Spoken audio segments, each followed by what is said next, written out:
Hello everyone, नमस्ते अनि स्वागत छ हजुरहरूलाई हिमालय किचनमा। म आज हजुरहरूको लागि लिएर आएको छु भेजी मोमोको रेसिपी। ल अब यसको लागि मैले यहाँ प्यान बसाइसकेकी छु र अब प्यान तातेपछि मैले यसमा राखेँ 2 ठुलो चम्चा तेल र अब तेल तातेपछि मैले यसमा राखेँ एउटा मिडियम साइजको प्याज मसिनो गरेर काटेको।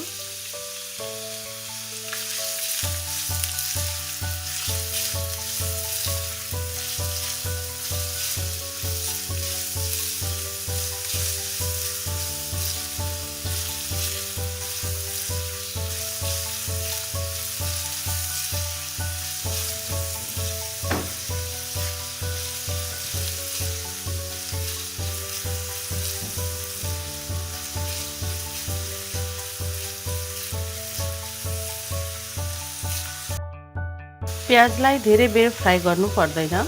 त्यसैगरी मैले अब राखेँ 1 ठुलो चम्चा लसुन र अदुवाको पेस्ट।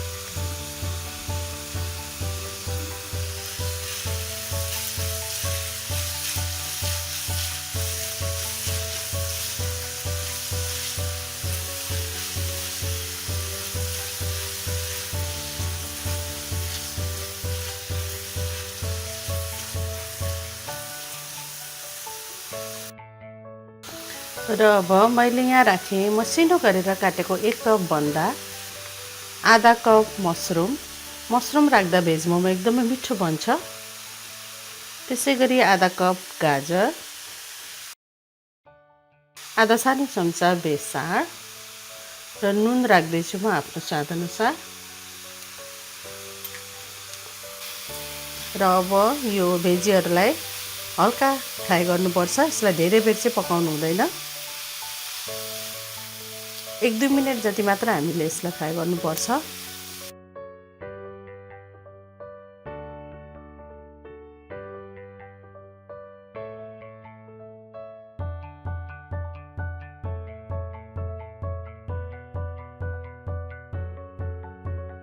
केही बेर यो फ्राई भएपछि यसमा मैले राखेँ हरियो धनियाँको पत्ता, आधा सानो चम्चा जिरा र धनियाँको पाउडर, 1 ठुलो चम्चा मोमो मसला पाउडर, त्यसैगरी 1 सानो चम्चा जति कागतीको रस र मैले यसमा राखेँ 1 ठुलो चम्चा जति बटर।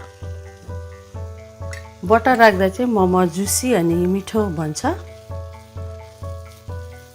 अब यसलाई यो सबै कुरा राखेर 1 मिनट जति फेरि हल्का फ्राई गर्नुपर्छ।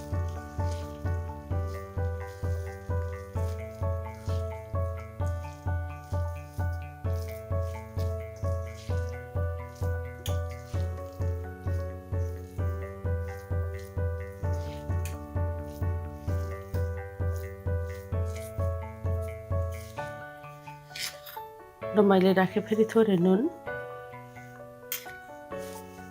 मिक्स गरिदिउँ।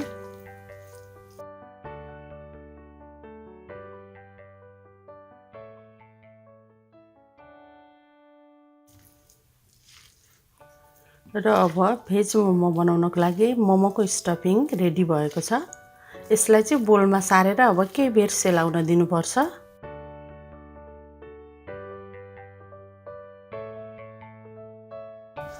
अब मोमो र्याप गर्नको लागि मैले यो प्रिमेड र्यापरलाई लिएकी छु र मोमोको लागि पिठो कसरी तयार गर्ने भनेर मैले मेरो पहिला चिकन मोमो बनाएको भिडियोमा नै मैले देखाइसकेकी छु र मैले स्टिमरमा पनि तेल लगाएर लिइसकेकी छु।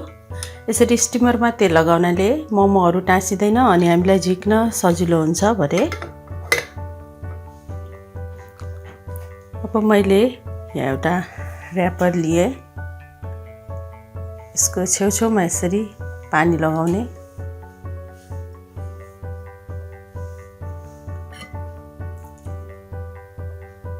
र यसरी अघि बनाएको स्टफिङलाई राख्ने।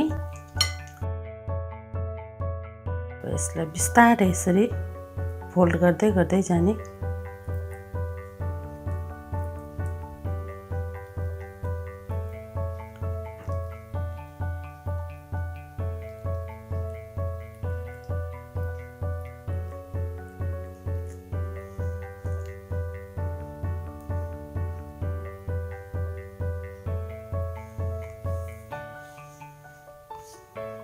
यसलाई म स्टिमरमा राख्दैछु। यसै गरी अर्को मैले र्यापर लिएँ, छेउछेउमा यसरी पानी लगाउने। अब त्यसै गरी यसरी बिस्तारै फोल्ड गर्दै अनि टाँस्दै जानुपर्छ। यसै गरी सबै मोमोहरू बनाउनुपर्छ।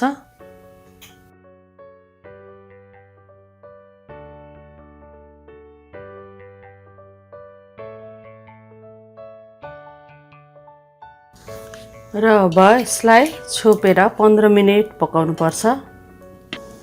अब मोमो पकाउन राखेको 15 मिनेट भयो र अब मोमो पाकेर रेडी भएको छ।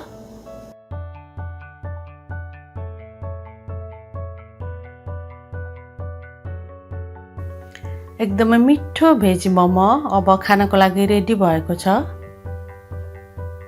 हस् त यो भेज मोमोको रेसिपी हजुरहरूलाई राम्रो लाग्यो भने हाम्रो भिडियोलाई लाइक, कमेन्ट, सेयर गर्नुको साथै हाम्रो च्यानललाई सब्स्क्राइब पनि गरिदिनु होला। हाम्रो भिडियो हेरिदिनु भएकोमा धेरै धेरै धन्यवाद।